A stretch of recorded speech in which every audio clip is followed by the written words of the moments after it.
Good morning. સજીવ વિશ્વમાં આપ સૌનું સ્વાગત છે. આપણે સજીવના ગુણધર્મો તરફ આપણે આગળ વધી રહ્યા હતા.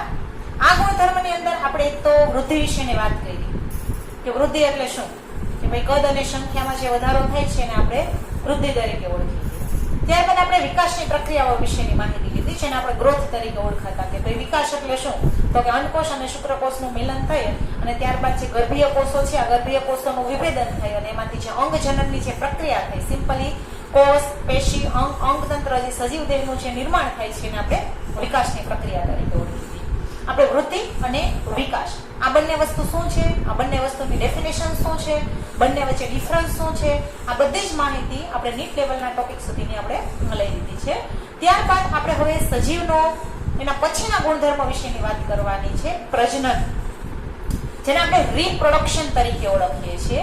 તો સૌપ્રથમ તો આપણે રીપ્રોડક્શન શું છે, સૃષ્ટિના કેવા સજીવો જે છે એ રીપ્રોડક્શન કરે છે, એટલે પહેલા તો આપણે સૌપ્રથમ પ્રજનન જે વર્ડ છે આ વર્ડ વિશેની આપણે માહિતી લેવાની છે. ટૂંકમાં આપણે એની ડેફિનેશન, એની વ્યાખ્યા જે છે આપણે ક્લિયર કરવાની છે. તો આપણે પ્રજનન વિશેની વ્યાખ્યા લઈએ. આપણે પ્રજનન એટલે શું, વ્યાખ્યા. તો પ્રજનનની વ્યાખ્યા છે પોતાના જેવો જ નવો જીવ ઉત્પન્ન કરવા માટેની ક્રિયા. પોતાના જેવો જ નવો જીવ ઉત્પન્ન કરવાની ક્રિયા.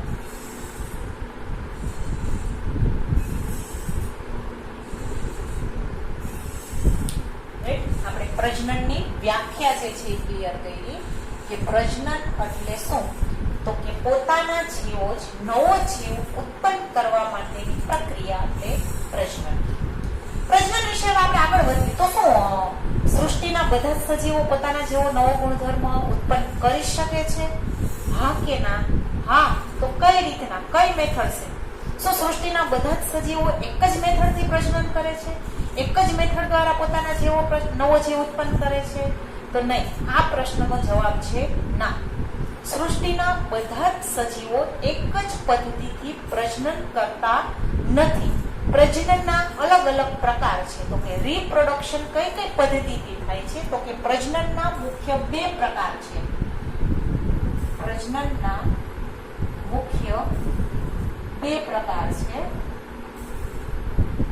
પહેલો પ્રકાર છે, એને નામ આપ્યું છે આપણે અલિંગી પ્રજનન. ત્યારબાદ બીજો પ્રકાર છે લિંગી પ્રજનન. પ્રજનનના મુખ્ય કેટલા પ્રકાર છે? બે. કયા કયા? અલિંગી પ્રજનન અને બીજો છે લિંગી પ્રજનન. હવે આપણે અલિંગી પ્રજનનની ડેફિનેશન પણ ક્લિયર કરવાની રહેશે અને લિંગી પ્રજનનની ડેફિનેશન પણ ક્લિયર કરવાની રહેશે. તો પહેલા તો આપણે વાત કરીએ અલિંગી પ્રજનનની. તો કે અલિંગી પ્રજનન એટલે શું, તો કે એક જ પિતૃ પેઢી દ્વારા જન્યુઓનું નિર્માણ કર્યા વગર પોતાના જેવો જ નવો જીવ ઉત્પન્ન કરવાની પ્રક્રિયા એટલે અલિંગી પ્રજનન. હું ડેફિનેશન ક્લિયર કરું છું પહેલા તો અલિંગી પ્રજનનની. તો કે એક જ પિતૃ પેઢી દ્વારા, એક જ પિતૃ દ્વારા જન્યુઓનું નિર્માણ કર્યા વગર, જન્યુઓનું નિર્માણ કર્યા વગર પોતાના જેવો જ નવો જીવ ઉત્પન્ન કરવા માટેની ક્રિયા.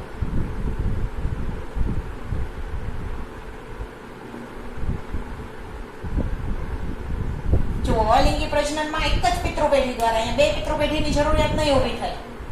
એક જ પિતૃ પેઢી દ્વારા જન્યુઓના નિર્માણ વગર, અહીંયા કઈ નર જન્યુ કે માદા જન્યુ કઈ વાત જ નહીં આવે. એટલે એક જ પિતૃ દ્વારા, એટલે અહીંયા વર્ડ ખાસ યાદ રાખવાનો છે, એક જ પિતૃ દ્વારા. અહીંયા જન્યુઓનું નિર્માણ કર્યા વગર, આ પ્રક્રિયામાં જન્યુઓનું નર જન્યુ, માદા જન્યુ એવા કઈ જન્યુઓ ઉત્પન્ન કરવાની જરૂરિયાત ઊભી નથી થતી અને આ પ્રક્રિયા દ્વારા એ પોતાના જેવો નવો જીવ ઉત્પન્ન કરી શકશે. તો હવે આ અલિંગી પ્રજનન, હવે પાછો પ્રશ્ન આવ્યો, તો અલિંગી પ્રજનન સૃષ્ટિના કેવા સજીવો કરે છે? અલિંગી પ્રજનનમાં પણ પાછા એના પેટા પ્રકાર છે. તો હવે આપણે અલિંગી પ્રજનનમાં આપણે થોડા ઊંડા ઉતરીએ. તો કે અલિંગી પ્રજનનને અંતે જે સંતતિઓ ઉત્પન્ન થાય છે, સંતતિઓ એકબીજાને સમાન પણ હોય છે અને સેમ પિતૃપેઢી જેવી જ હોય છે. સંતતિઓ એકબીજાને સમાન અને પિતૃપેઢી જેવી જ હશે. પિતૃપેઢી જેવી જ હશે. આ પ્રક્રિયાને કહેવામાં આવે છે ક્લોન્સ. આ પ્રક્રિયાને શું કહેવામાં આવશે? એકબીજાના ક્લોન્સ હોય છે, જેને જનીનિક પ્રતિકૃતિ તરીકે ઓળખવામાં આવે છે. જનીનિક પ્રતિકૃતિ. તો કે અલિંગી પ્રજનનને અંતે ઉત્પન્ન થતી સંતતિઓ કેવી હશે? તો કે અલિંગી પ્રજનનને પરિણામે ઉત્પન્ન થતી સંતતિઓ એકબીજાની જનીનિક પ્રતિકૃતિ હશે, યાની કે એકબીજાની ક્લોન્સ હશે. આ તમે અત્યારે ટેન્શન ન લેતા. આ બધી વસ્તુ વિશેની માહિતી આપણે જ્યારે 12th સાયન્સમાં આવશું ત્યારે આપણે પાછો આ બધી વસ્તુ વિશે ડીપમાં ભણવાનું છે. અત્યારે તમારી જે એનસીઈઆરટી ની ટેક્સ્ટ બુકમાં છે આ પ્રજનનના પ્રકાર વિશેની માહિતી એની અંદર આપેલી જ છે ટેક્સ્ટ બુકમાં, પણ એ બધું એક પેરેગ્રાફની અંદર આપેલું છે અને આ બધું હું તમને સિસ્ટમેટિક બધું અલગ કરીને બતાવું છું. એટલે જો તમારે આ જ વસ્તુ પાછી તમારી એક્સ્ટ્રા જે નોટબુક બનાવેલી છે એની અંદર તમારે લખવી હોય તો તમે આ બોર્ડવર્ક જે છે લખી શકશો. બાકી ટેક્સ્ટ બુક ની અંદર આ વસ્તુ આપેલી જ છે, પણ બધું લાઈન આમ એક પેરેગ્રાફ ની અંદર આપેલી છે. મેં બધું સરસ સિસ્ટમેટિકલી બધું અલગ કરીને તમને બતાવ્યું છે. રેડી? આ પ્રજનનની ડેફિનેશન, પ્રજનનના બે પ્રકાર, બંને પ્રકારમાં આપણે પહેલા પ્રકાર વિશેની માહિતી લીધી છે. આ અલિંગી પ્રજનનને અંતે ઉત્પન્ન થતી સંતતિઓ કેવી હોય છે? એકબીજાની જનીનિક પ્રતિકૃતિ હોય છે. હવે આપણે ડીપમાં ઉતરીએ કે ભાઈ આ જે અલિંગી પ્રજનન છે એના પણ પાછા પેટા પ્રકાર છે. તો કે અલિંગી પ્રજનનમાં તમને અલગ અલગ પદ્ધતિઓ જોવા મળશે, જેમાં એક પદ્ધતિ છે જેને નામ આપ્યું છે કલિકા સર્જન. ત્યારબાદ બીજી પદ્ધતિ છે અવખંડન. ત્રીજી પદ્ધતિ છે બહુભાજન. અવખંડન છે એમાં એની અંદર જ નાના નાના ટુકડામાં વિભાજિત થઈ જશે અને પછી આ જ પ્રક્રિયાને પુનઃ સર્જન એવું પણ નામ આપેલું છે. તો હવે હું તમને આ બધી વસ્તુ વિશેની વાત કરું કે કલિકા સર્જન શું છે, અવખંડન શું છે અને બહુભાજન શું છે. તો પહેલા હું તમને બહુભાજન વિશેની વાત કરું તો કે બહુભાજનમાં ધારો કે આ એક અમીબા છે. જો હું તમને હાવ સિમ્પલ આ ફિગર દ્વારા સમજાવું એટલે સમજાઈ જશે. આ છે અમીબા. તો કે બહુભાજન જે છે કોણ કોણ કરે છે? તો કે બેક્ટેરિયા કરશે, ત્યારબાદ અમીબા કરશે. આ બધા બહુભાજનની પદ્ધતિથી અલિંગી પ્રજનન કરશે. તો બહુભાજનમાં ધારો કે એક અમીબા છે, તો આ જો એક જ પિતૃપેઢી છે. આપણી ડેફિનેશન પ્રમાણે એક જ પિતૃપેઢી દ્વારા જનીઓનું કઈ નિર્માણ કરવામાં નહીં આવે. સીધા એક અમીબામાંથી સેમ આ જેવો ફિગર પેલો હશે ને અમીબાનો, આ સેમ આના જેવો જ બીજા બે અમીબા બની જશે. આ બંને શું થયા? બાળ અમીબા. આ બંને શું છે? બાળ અમીબા. જો આ એક અમીબામાંથી બે બાળ અમીબા બની ગયા. કઈ નથી કર્યું, સીધું આ બહુભાજન થયું. એકમાંથી બે બની ગયા. એટલે બેક્ટેરિયા છે, અમીબા છે, આ બધા બહુભાજન પદ્ધતિથી આ સમુદાય જે છે એનું અલિંગી પ્રજનન થશે. હવે આપણે વાત કરીએ અવખંડનની. તો અવખંડન એટલે શું? તો કે નાના નાના ટુકડામાં વિભાજિત થવું. નાના ટુકડામાં વિભાજિત થવું. ધારો કે અવખંડન પદ્ધતિ જે છે આ અવખંડન પદ્ધતિની અંદર હું તમને કહું તો આ રીતના થશે. એમાં હું તમને એક ઉદાહરણ આપું પ્લેનેરિયાનું. આ અવખંડન ડેફિનેશન હું લઈશ. ધારો કે આ પ્લેનેરિયા છે ને આવો હોય. આ છે ને આ પ્લેનેરિયા છે. એનું નામ શું છે? પ્લેનેરિયા. અવખંડન એટલે નાના નાના ટુકડામાં વિભાજિત થવું. આના 3 ટુકડા થઈ જશે. આ પહેલો ટુકડો ધારો કે આ, બીજો ટુકડો ધારો કે આ, અને ત્રીજો ટુકડો જે છે એ આ અધૂરો જે ભાગ છે આ.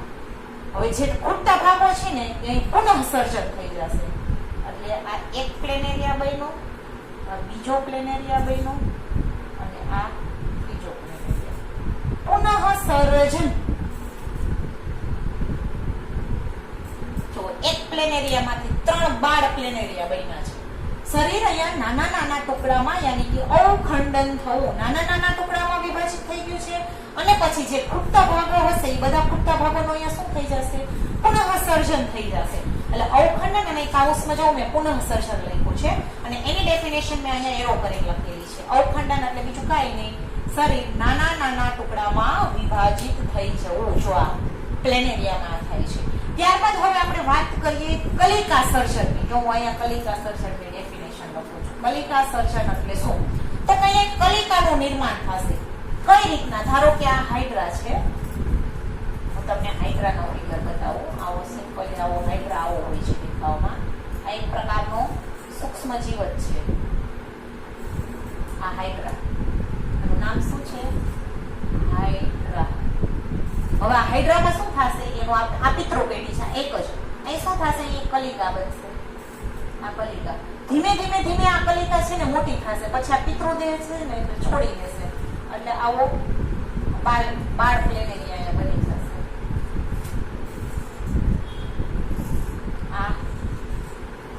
આને નામ આપણે આપી દીધું છે કલિકા. આ કલિકા છે. એટલે આ પદ્ધતિને આપણે નામ શું આપી દીધું છે? કલિકા સર્જન. એટલે યીસ્ટ છે, ફૂગ છે. કલિકા સર્જન કેમાં જોવા મળે છે?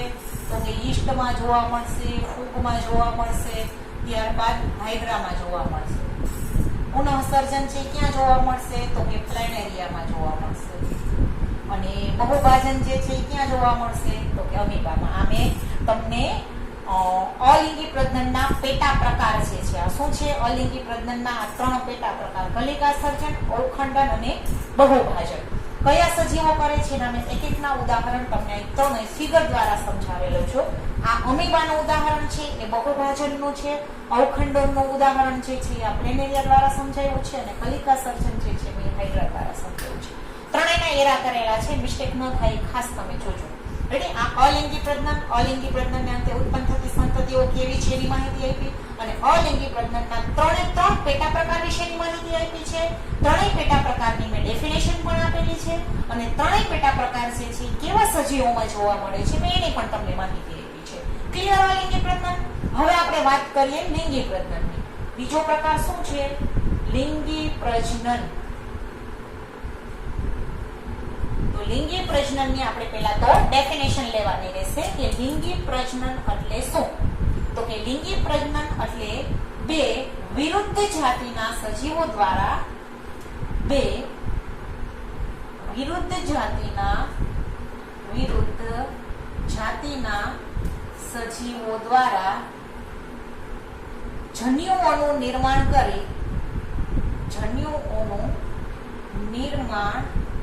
કરી સંતતિ ઉત્પન્ન કરવા માટેની ક્રિયા. સંતતિ ઉત્પન્ન કરવાની ક્રિયા.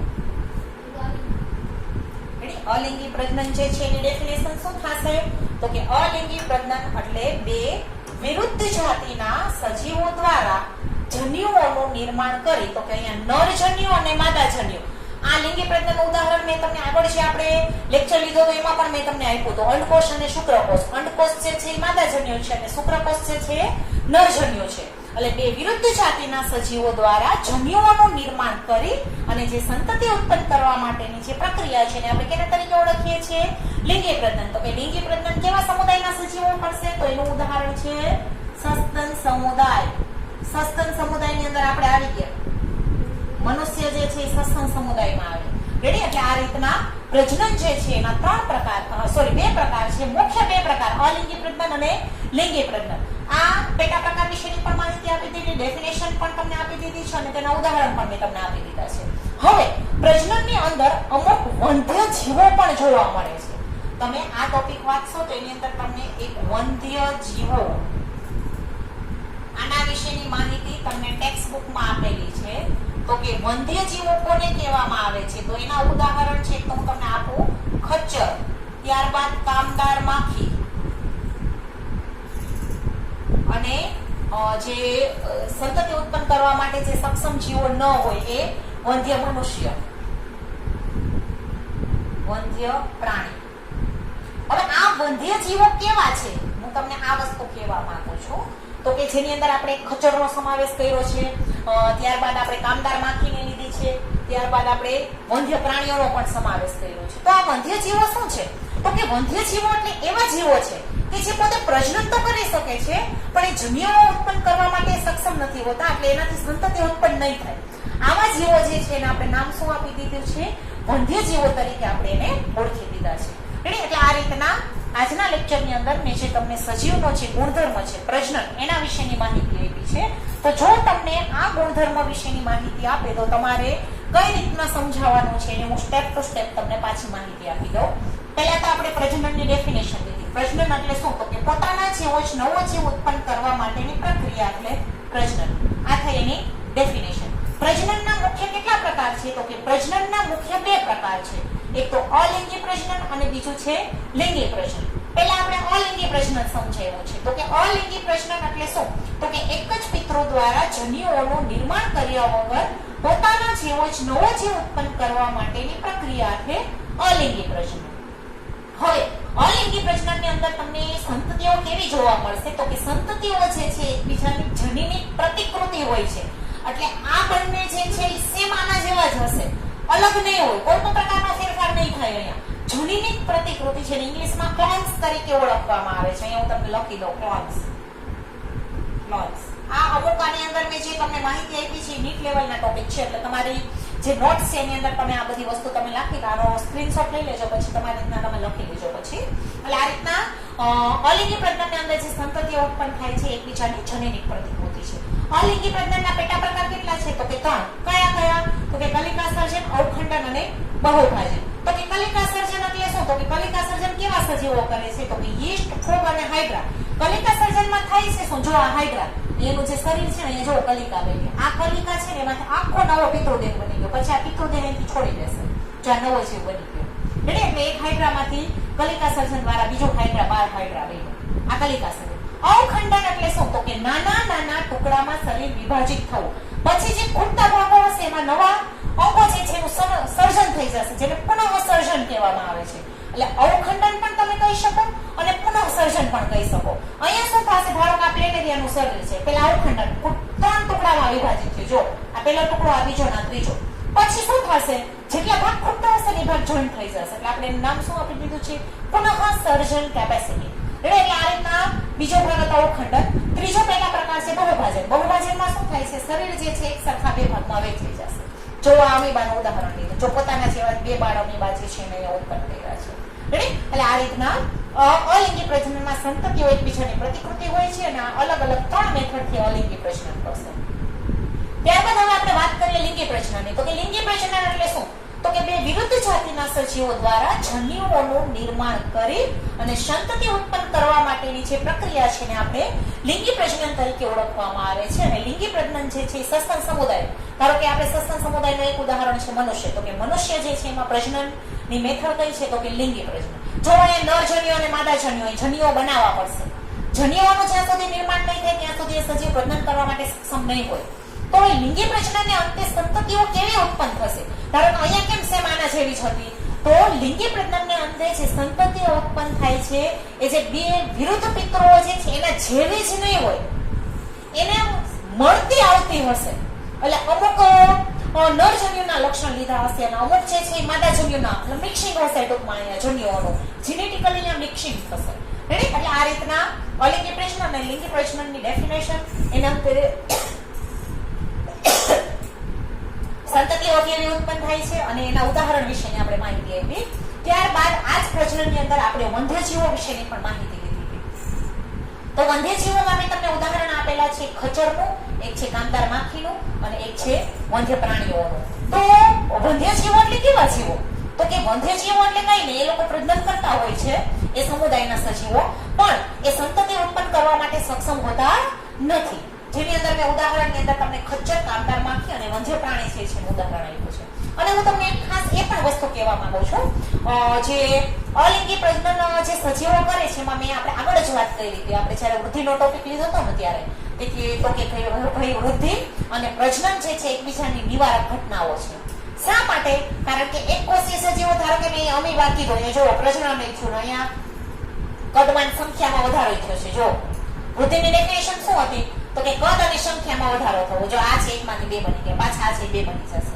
એટલે અહીંયા વૃદ્ધિ અને પ્રજનન જે છે એ આ રીતના જે એકકોષીય સજીવો જે છે, આ એકકોષીય સજીવોમાં એક બહુભાજન નામની એક પ્રજનનની મેથડ પણ થઈ અને આ સંખ્યામાં વધારો પણ થયો છે. એટલે આ વસ્તુ જે છે મેં તમને જ્યારે વૃદ્ધિ કરાવી હતી ત્યારે કીધું હતું કે ભાઈ અહીંયા વૃદ્ધિ અને પ્રજનન જે છે એકબીજાની નિવારક ઘટનાઓ છે. એટલે આ થઈ આપણી પ્રજનન વિશેની માહિતી. એટલે પ્રજનન જે છે એક સજીવનો એક લક્ષણ તરીકે તમે ઓળખી શકો. જે નિર્જીવ જે જીવો છે, નિર્જીવ ઘટકો જે છે એ પોતે પ્રજનન કરવા માટે અને સ્વયં જનન એટલે પોતાની રીતના જ નવો જીવ ઉત્પન્ન કરવા માટે સક્ષમ હોતા નથી. ધારો કે હું તમને એમ કહું કે આ માર્કર, આ નિર્જીવ વસ્તુ છે, તો આ પોતાની રીતના જ નવી આવી માર્કર બનાવી શકશે નહીં.